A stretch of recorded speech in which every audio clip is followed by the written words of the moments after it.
G'day. Welcome to the Paddock Pass podcast preview show of the Australian Grand Prix. Am I allowed to do g'day anymore and the rest of the week, guys, or is that outlawed? I'm just glad that you're not trying to pronounce a foreign, so anything foreign.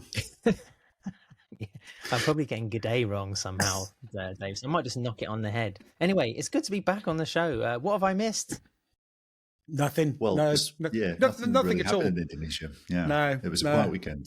Yeah. Oh, okay. Well, I could regale you with plenty of tales from the Motocross of Nations, but I won't do that as we're on a MotoGP podcast. And it's a great pleasure to see the faces of my friends and colleagues once more. I'm Adam Wheeler, David Emmett and Neil Morrison. And people who are watching on YouTube might be slightly concerned, Neil, because it looks like you've been abducted and you're kept prisoner in somebody's attic. Yeah, I am in an attic. I'm staying with my cousin, and he has seen sense and relegated me to his attic. He got kind of sick of my chat about 2 p.m. Earlier today. So yeah, I'm upstairs with the door shut, speaking to you. If you've been relegated, does that mean shouldn't you be in the basement? You've been kind of promoted really to the attic. Yeah, I guess you could say. I mean, that's a kind way of looking at it, I suppose. Yeah, let's say that I've been promoted to the attic. Yeah, that sounds a lot better. Yeah. On the other hand, you're also closer to high windows, so that's a bit of a downside. I will say you do actually look more like you're in a Finnish sauna than anything else, because you're surrounded by pine wood and wearing a thick jumper. Yeah, because it is effing freezing, to borrow some of the local dialect. It feels like the depths of winter here. Having spent a few days in Singapore has been a shock to the system. Well, just check that the door doesn't have a lock on both sides, Neil, just to make sure, because we appreciate the fact that you've flown all the way to Australia, not just to see your cousin, but to give us the latest news from on the ground at Phillip Island. So we need you there. We need you at the track. How are you faring? How's the jet lag? Apart from being cold, all is well? All is well, yeah. All is very well. I actually met two very nice listeners of the podcast in Singapore, which was a very nice experience. And the jet lag is quite terrible, but it's only been 4 days. So, Dave, how's your timetable in coping? Just 2 more to go until we're back on European time. Yeah, I mean, like Sepang is always sort of doable. It's vaguely human, but Australia is unnecessarily far away. There's no need for it to be where it is or in that time zone. They could quite easily tow it a bit closer and make it better for everyone, I think. Well, just to repeat the mantra of not wanting to complain, because I appreciate there's people all around the world watching MotoGP having to get up at all hours. So we are quite spoilt by having most of the calendar in Europe. But having the race at 5 a.m. on Sunday, Central European time, is going to be a bit gnarly. But then there we go. And then, of course, straight onto Sepang afterwards. But we're going to talk about Phillip Island and the Australian Grand Prix, because there's been some circumstances, as we know, post-Indonesia going on that have affected the state of the championship somewhat. Before we just talk about some of our Australian Grand Prix memories, maybe we should just have a quick update. Dave, we had a press release from Ducati today saying that Marc Marquez has had surgery. Some of the phraseology in the text was interesting. And when I saw the words residual instability, it kind of reminded me of you. Yeah, yes. No, that's entirely fair. Basically what has happened is, the injury that Marc Marquez suffered in the crash is that there is like a little bone sticking out of your shoulder blade. It's sort of attached to the shoulder blade. That has a whole bunch of ligaments attached to it, and that keeps your shoulder blade sort of like tucked in, if you like. That little protuberance, that little thing sticking out, was fractured. It wasn't displaced. So what they did is they left it in the hope that it would heal. It's not healing, so he's going to have surgery on it to sort of fix it back in place. And also, while they're there, they will repair one of the ligaments in his shoulder blade. You get the very strong sense that we know he's not going to be in Phillip Island. He's not going to be in Sepang either. Michele Pirro will be subbing for him in Phillip Island. you sort of get the very strong sense that what he's going to try to do is be back for Valencia so that he can, test next year's bike, basically. The most important date for Marc now in the remainder of 2025 is the Valencia test. Yeah, I'd say it's over. I don't know about you, Neil, but the complexity of the operation, he's had, like they've said, something fixed on the AC joint. As we can see with Marc Viñales, who's another rider, a former winner at Phillip Island, who's going to be out of action. The shoulder is a complicated joint, and Marc's really in a race against time to be able to contest any of these 3 remaining races. Yeah, any of the 4 remaining races. Yeah, I mean, we could see the scenario where he misses all the races and maybe shows up and does a couple of laps at the preseason test in Valencia, just to kind of give some vague impressions of what's going on underneath him. But yeah, I mean, he did seem ridiculously relaxed about the whole thing after it happened in Indonesia, considering the pain he must have been in, and secondly, the disappointment of what had happened like a week on from securing his 9th World Championship. It really did take the shine off that. Yet, whenever he was speaking to the media, maybe he was high on painkillers, which is a very probable scenario. But it's what we would have done.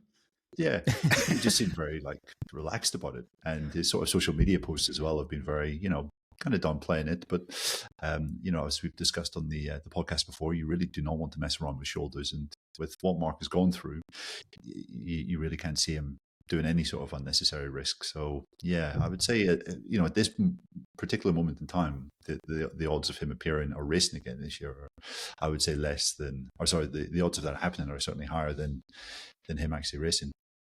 The one thing is that this is a ligament connecting 2 bones. The real danger in your shoulder is there's a whole bunch of cartilage which holds sort of everything in place, and if that cartilage gets detached from the scapula, the shoulder blade, then that is a real massive problem. That's when you're in trouble, because that takes a long time to actually repair.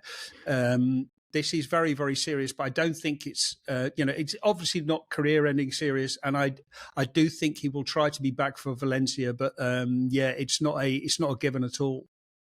Guys, was Marc incredibly lucky, to got the championship done when he did? I mean, was the situation he found himself in, around the time of the injury in the race purely because of slight post-championship malaise? I mean, it's hard to imagine if he still needed the points, he might not have been in a situation where he would have been tagged by Bezzecchi. I mean, Bezzecchi made the mistake. He ran into the back of he ran into the back of Marc. So I think it could have happened. It's just that Marc Marquez appears to be completely cursed around Mandalika, because has he? I mean, how many races he actually finished? Has he? Yeah, I don't think he's actually finished a Sunday race there at all. I think his best bet of his best course of action in the foreseeable future is just not to race in Indonesia anymore. Just turn up, do the PR stuff, and let Pirro race. Yeah, exactly. And I mean, Neil, when it comes to Marc Marquez in his season, because we are talking potentially about not seeing him again in action, does this kind of take the gloss off it a little bit? Or I'd say it's even more serious, the fact that he has to go under the knife again, and that he is wearing that sort of the gown of a surgeon's patient. I think that's a little bit more, I don't know, lasting. It's quite a powerful image, really, when you consider what he's been through already. And yeah, he made the journey back, and he sort of he completed the circle, completed the story, but then he's found himself kind of back at square one by being in a hospital bed. Yeah, although I would say that's been a bit strong. Back at square one would insinuate that it's back to, the sort of depths of despair he was in 2020. And the team were doing their utmost to highlight the fact that this current injury had no sort of bearing on previous injuries in his right shoulder or his upper right arm, which, I think is definitely one of the more positive things that we can take from this. And whether it definitely talk about it obviously leaves an impression on him, a negative one. It sort of takes the shine off what has been just like a epic achievement this year. It's a sad end for his championship, but once Valencia is over, I think it won't really be too much. And, let's say that Mark comes back and is completely fine, for the start of pre-season in February. I don't think this is going to be, such a serious blight on his career, and I think I mentioned him being so upbeat in Indonesia, despite having just, incurred the injury. I think part of that was just because there was the relief there that, okay, I wrapped up the championship and this happened after that. And the main objective for this year is already accomplished. So I think that's part of it as well. Dave, is it a good time to be going to the sort of crazy, I don't know, whirlwind of incident that can happen at Phillip Island in Australia, to save the championship sort of being reduced to a bit of a trickle because, Marc Marquez is out of action. Jorge Martin's had his own crazy adventures this year. But, we're coming to a track now where literally anything could go on. And maybe sort of MotoGP needs another sort of shake-up in a way. I think it's probably a good thing that Marc Marquez isn't going to Phillip Island because he probably would have just waltzed it. He just would have walked off and turned it into a bit of a tedious race. And I think there are so many interesting stories going on in the background, which we'll get to later, that I think, I would obviously much prefer Marc Marquez to be there because, nobody deserves to be out. You want Jorge Martin to be there. You want all of these riders to be on the grid. But the fact that they're not actually means we've got a really exciting race. We've got something really, really interesting. There's lots of things, as you say, lots of things could happen. Exciting races is something that Phillip Island has cornered the market on, you could say, certainly since the track first appeared in the World Championship in 1989.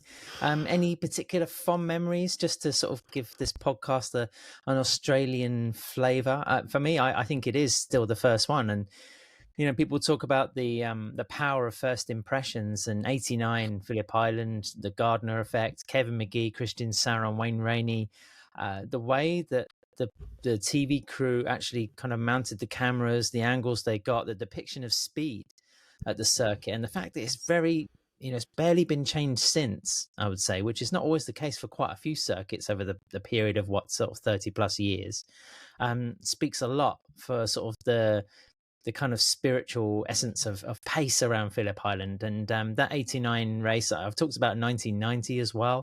The kind of movie cliche thing of like, there are not many sequels that are better than an original, but 1990 runs pretty damn close to 1989 Australian Grand Prix.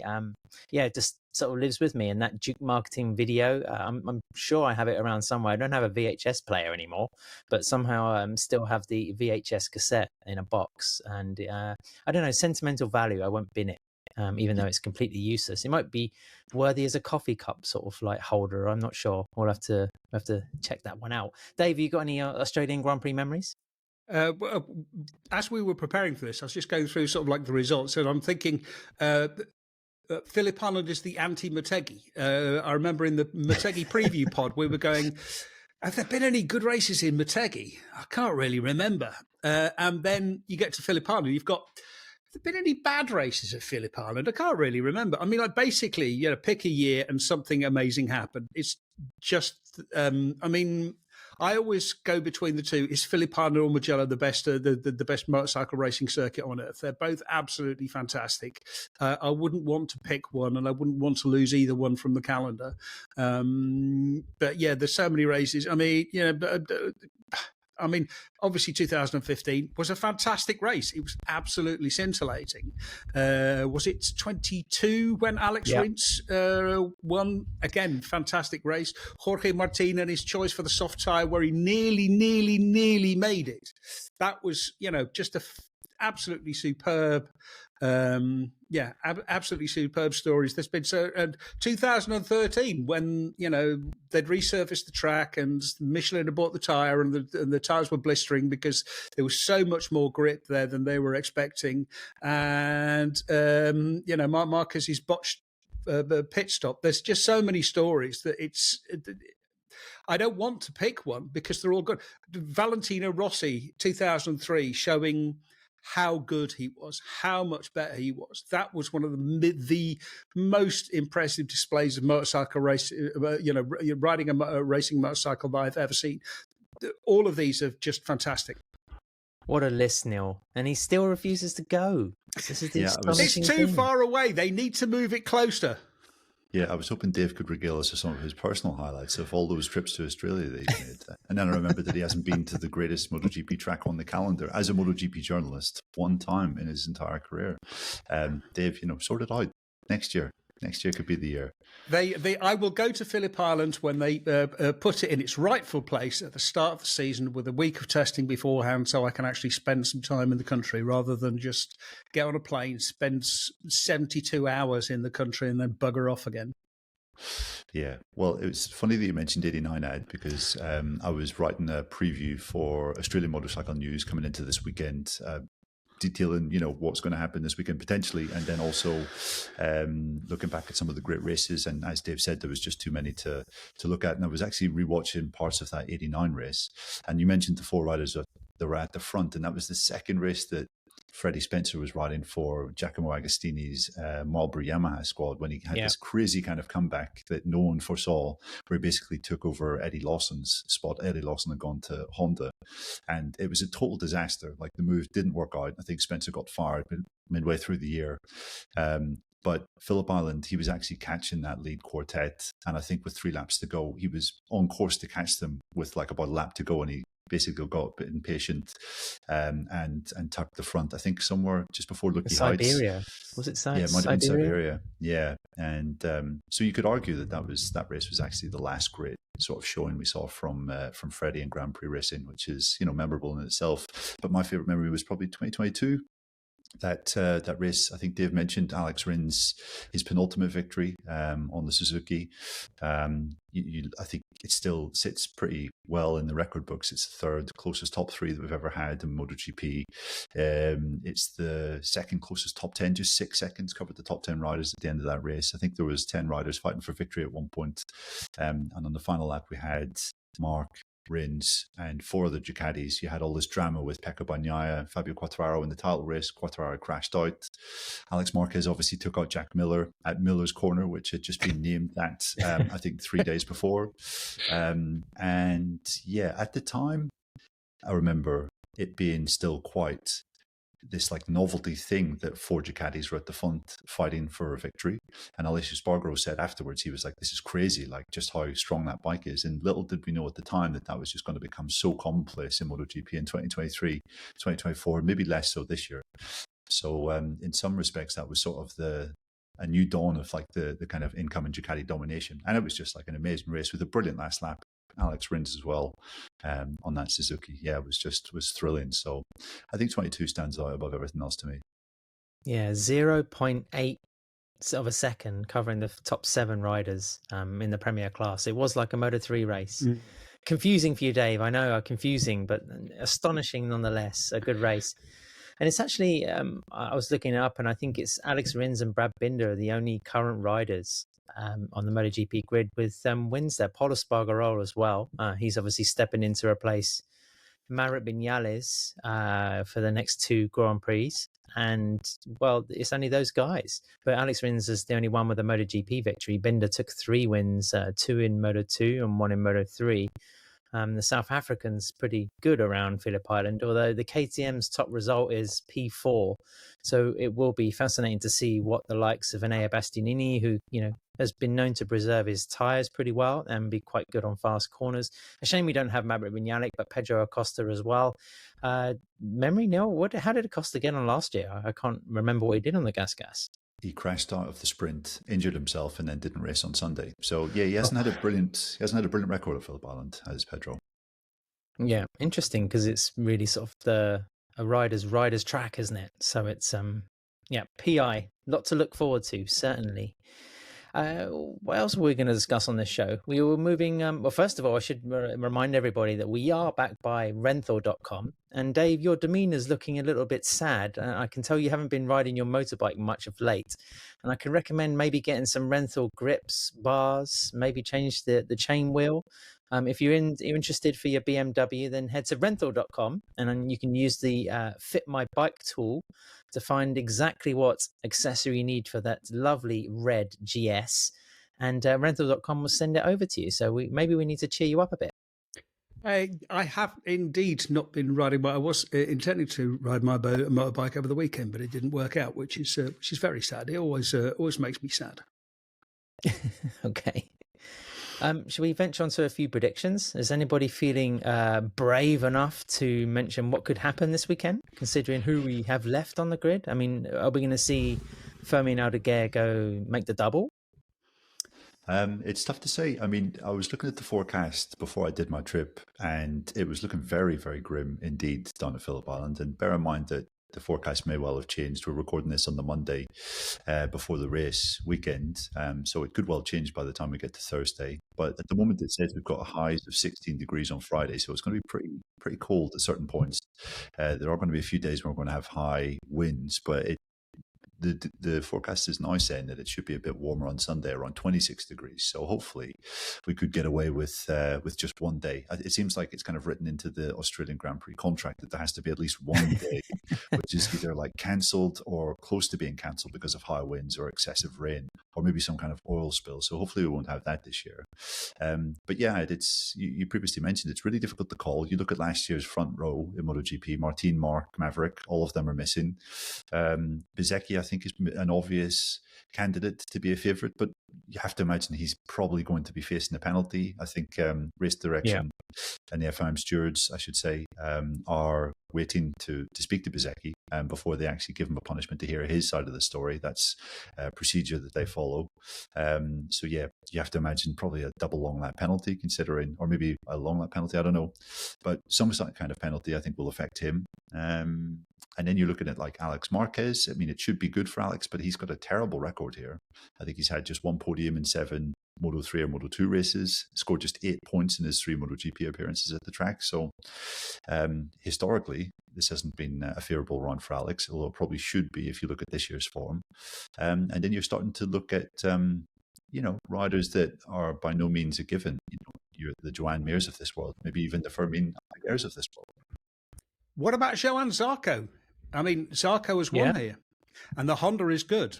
The Honda is really good at the moment. You would have to think that, but Johann Zarco is not really at the moment. No, but the Honda is. So maybe it's going to be. Maybe it's going to be Mir. Maybe it's going to be Marini. I mean, Joan Mir is coming off a really, really strong weekend. Marini had a pretty good weekend. The Honda is good. Phillip Island is a track which is much more about the rider than it is about the bike. Zarco has historically usually been in the mix. He's been at the front at Phillip Island, and sure, he's coming off somewhere bad, but I think it's going to be interesting to see, how he can go. Fabio Quartararo, again, this is a tire. It's also a track which really, really eats up tires.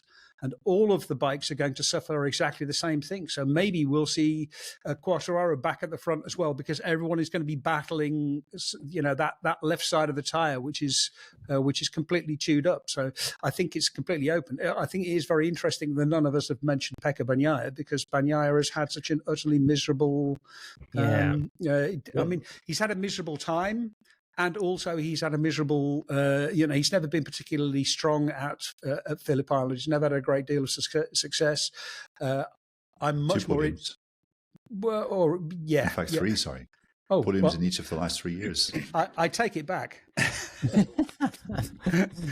but it's not one of his favourite tracks. It's not one of the tracks where he sort of like thinks like he's going to clean up. It's not going to be like Sepang. Well, it's because there's no hard braking, Dave, which is like one of his main assets, and that's probably like a bit of a chink in the armor.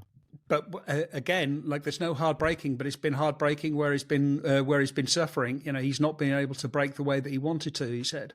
Now, maybe that is down to the way that the track was at Mandalika. I mean, it works really, really well at Motegi, obviously, like he just dominated there. So it's going to be very interesting to see what he is like around Phillip or around Sepang, and also at Phillip Island. Yeah, another shout for Johann Zarco. I mean, that was his first, Premier Class GP win in 2023. A very unusual MotoGP racing. It was run on the Saturday, of course, and then watching the Moto3 boys on Sunday morning going through those awful weather conditions. I mean, it was the first time I remember sort of seeing a race where you could see the riders' breath because it was that cold, and you could see the riders really suffering with like freezing cold hands. I mean, the conditions were Arctic. I mean, in the end, it was a good decision to swap the race around on a Saturday, but it did leave me feeling somewhat out of pocket, having traveled all the way to fucking, New South Wales to Victoria. see. Yeah, exactly. But yeah, Phillip Island, wonderfully bizarre. I mean, 4.4 kilometers, it seems like a small track when you're there. It doesn't have the best infrastructure because of its, its geographical and its natural setting. 2.7 miles. Marc Marquez still has the lap record, but it's very close from Jorge Martin's old one. So only 1 minute and 27 seconds to get around the track. I also had a look at the forecast just before we recorded, Neil, and it's just perfect Phillip Island, because Thursday is like 25 degrees and sunny. Friday it's going to drop 10 degrees and going to rain. Saturday is 16 degrees and cloudy, and then it's going to bump up to 24 degrees and dry weather on Sunday.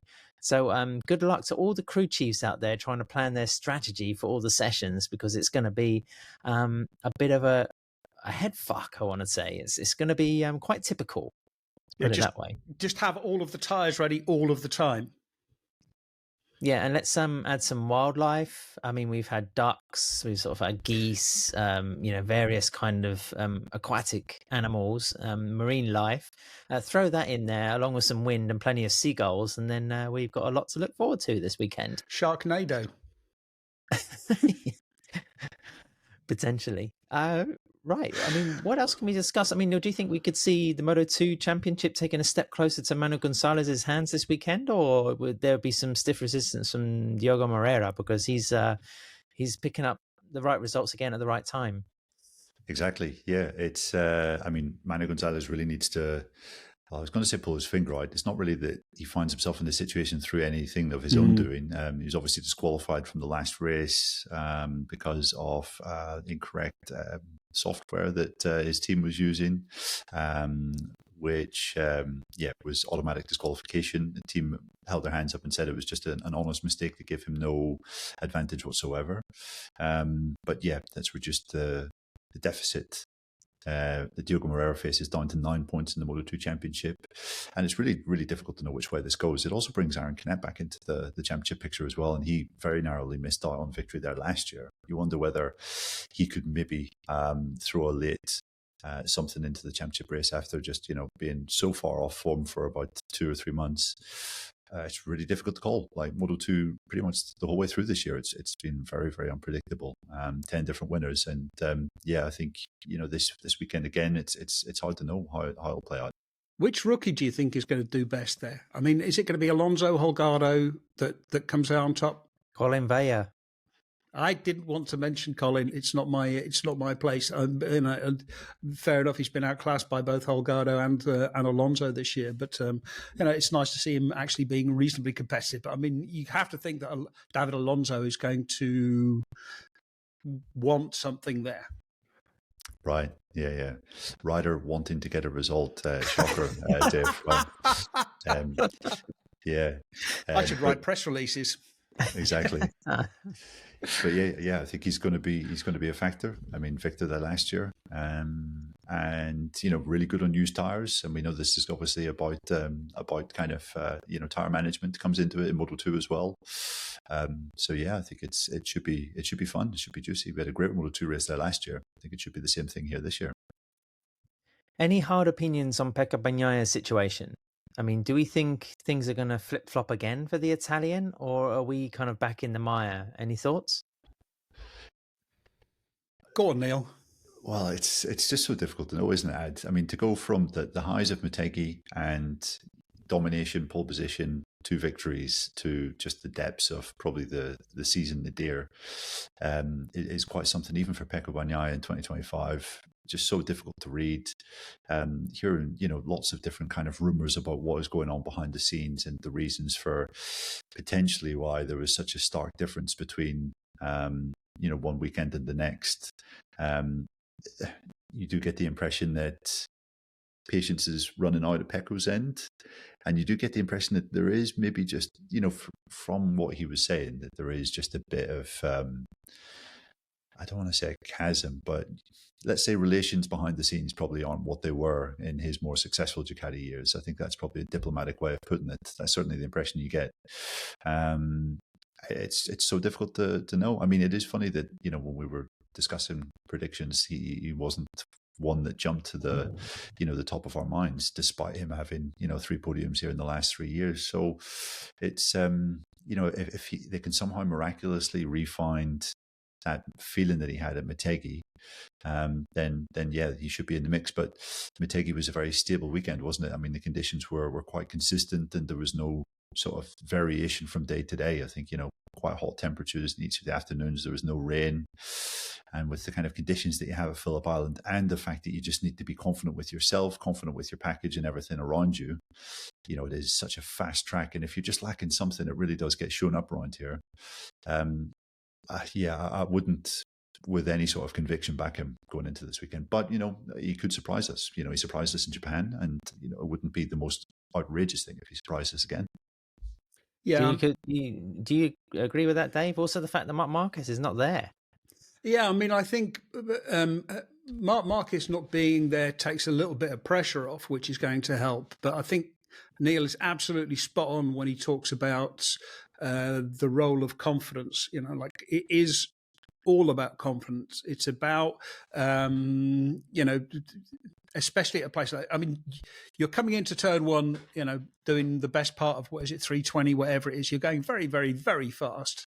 I think 350, I can't remember. Anyway, you're going really properly fast into turn one, and you have to throw it in with the belief that you're going to come out in one piece on the other side. Then you've got, then you've got sort of Stoner Corner, turn three. Again, it's one of those things where you really have to go in with full commitment and belief that everything is going to be okay. So yeah, I mean, the one thing I would say is, Pecco's problems have been in braking, and there isn't as much braking around Phillip Island. I mean, you know, you're barely touching the brakes in a lot of places, so that might work in his favour. But basically, his biggest problem is just confidence. He needs to rebuild his confidence again. He proved to himself what he could do at Motegi, and then immediately had that bit of confidence that he'd built completely destroyed in Mandalika. And what he really needs to do is just, you know, they just need to give him the bike and tell him to get on with it. Just, you know, literally put fuel on it, swap tires, and don't touch it, and just let him try to understand what's going on with the bike. You know, there were a couple of interesting stories coming out of the World Superbike paddock at the weekend there in Estoril. We know that Toprak Razgatlioglu is not going to have his current crew chief, Phil Marin, as he moves across from BMW Team and World Superbike to MotoGP next year with Pramac Yamaha. It's going to be Alberto Giribola, who's moving across from Enea Bastianini's team. But yeah, like, interesting stories, Dave, potentially about where Phil could be going next year. I mean, there were some in, where was it, Motegi, I think it was, or no, maybe it was in Indonesia, sorry. You know, Miguel Oliveira was saying, yeah, it looks like I'm going to be working with all of Toprak's team, but it sounds as though that might not actually be the case. Yeah, it does sound like Phil Marin is going to be moving over to MotoGP. It is very strange that he's not moving to Yamaha as expected, but it does seem like Yamaha are trying to create their own teams, and they don't want sort of foreign interference, if you like, interference from outside. The rumor from Estoril is that Phil Marin is going to go to KTM. What we've heard, I mean, like, the most obvious place to put him would be with Enea Bastianini to replace Alberto Giribola. But what we've heard is he would go to factory, to the factory team. But that would be strange. I mean, they're not going to replace Paul Trevathan on Pedro Acosta's side, because Acosta is doing what he's supposed to do. Trevathan is clearly the crew chief that Acosta needs. It does seem that Brad Binder is underperforming this year, so perhaps, you know, a change there could be on the cards. It would be strange for them, because I think that Brad has got quite a good relationship with his existing crew chief. So why would you change him? Yeah, Andres Madrid was his data engineer when he was with Akiyama in Moto2. And then apart from his first season in MotoGP, he's been his crew chief all the way. Quite a tight-knit bunch there on Brad Binder's side. So it'd be interesting to see if that change does happen. But then, of course, a difference between working between World Superbike and MotoGP, Dave, is that, as you've mentioned before, the increased travel, the increased commitment. I mean, that's why we never really saw Pere Riba make the drift across after so much success with Jonathan Ray. But perhaps it's a whole new sea change for Phil Marron. So we'll have to keep an eye on that news.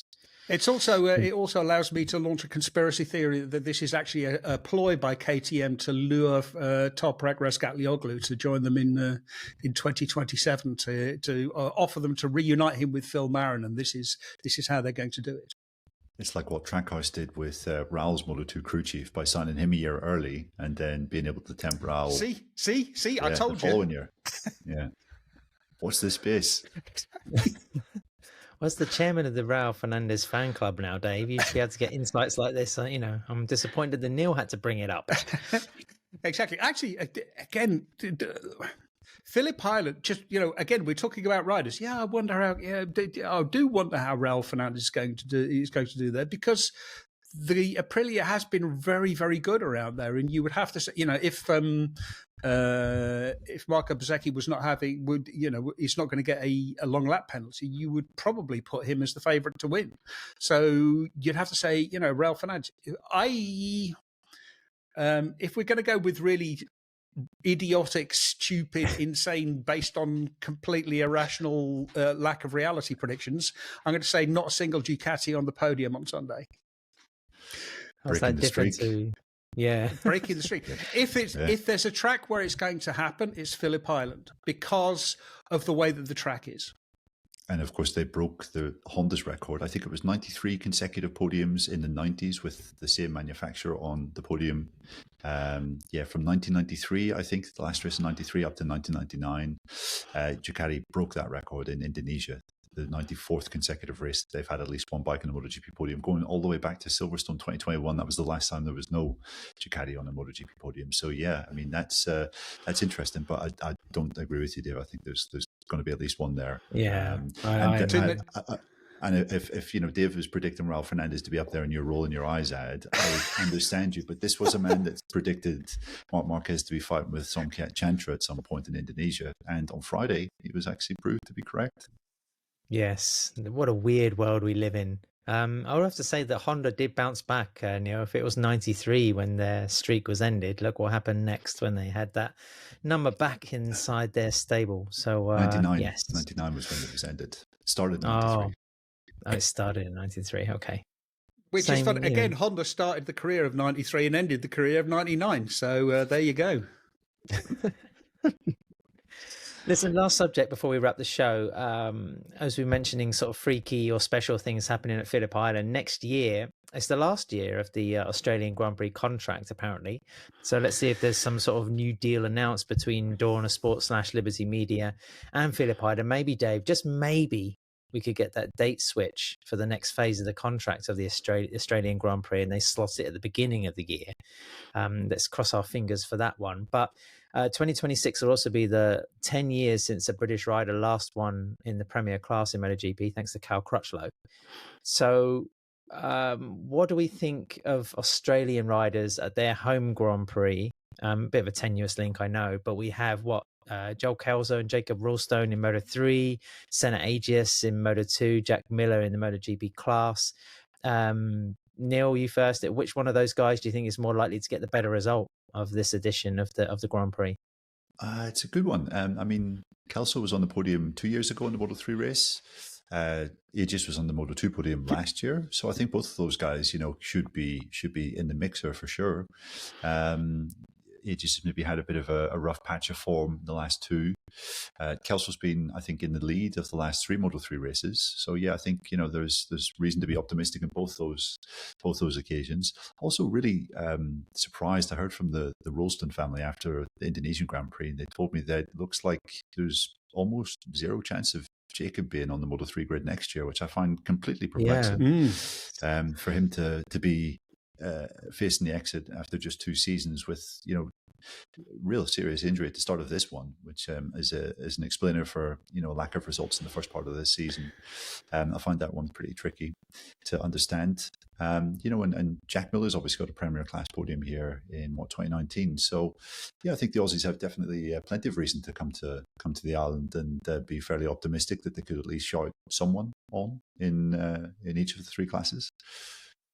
Yeah, and I think Ages is a bit of a mystery. I mean, I know he's been injured, or is he coping with a concussion? I'm not too sure if I'm inaccurate of that information due to a recent accident. But yeah, I mean, obviously those things are harder to measure. But you would have thought Aegis, I mean, he took his first career podium, was it last year in Moto2?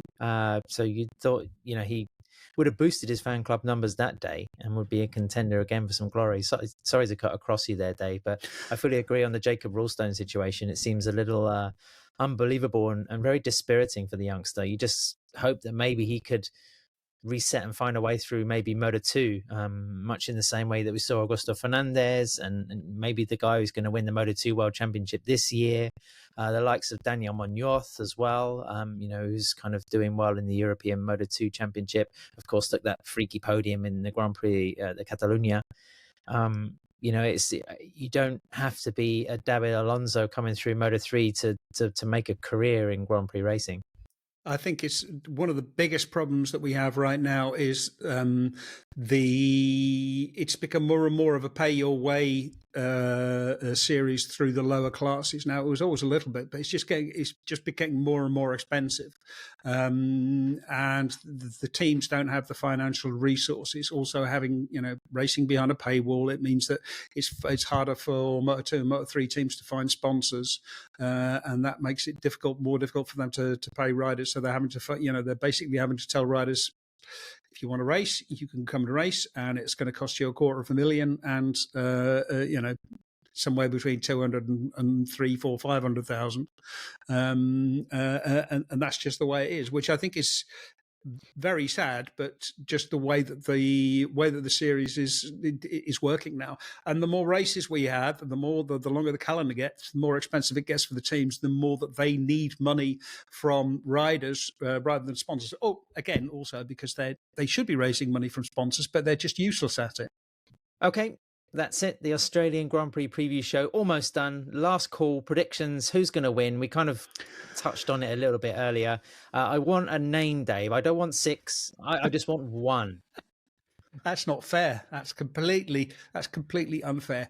I think I am going to go for. I haven't made my mind up. It could be anyone. I'm going to go for Fabio Quartararo, just for complete idiocy, just for complete, madness. Neil? I'm going to go with Firmino Aldeguer. I think, I mean, Marc Marquez is probably going to have a penalty of some sort. I think he's pretty beaten up after his injuries in Japan and Indonesia. But Aldeguer was always a weapon here in Moto2. 4th, 3rd, and 1st for his Moto2 results here. And he's really good at managing tires. He's great at high corner speed tracks like we saw in Indonesia. I think the good run continues. My bet is going to be Pedro Acosta. I think he's maturer. He's more mature. He's better. He's faster. I think he might actually make the breakthrough this weekend. And as we've been a bit silly with some of our predictions, then I'll throw my money on the Spaniard in orange colours as well. Why not? There we go. Yes. Patreon.com/Paddock Pass Podcast. We'll be doing our note shows every single day from the Grand Prix. Hopefully Neil's not going to be shivering too much inside the media centre. So join us there. We'll be doing our note show on Thursday, just with a quick roundup of what the riders have been saying, what the paddock have been saying just before the Grand Prix, and then Friday and Saturday for our paying tiers. So get on board with us if you want MotoGP action daily from Phillip Island. And then, of course, keep a lookout for the World Superbike show. Superbike heading into the final round at Jerez this coming weekend. So it's going to be a busy weekend of racing. But Steve, Gordo and Evo have been recording their thoughts and views from the World Superbike paddock. So check that out as well. Thank you to renthal.com. We'll be back in a matter of days. Take it easy.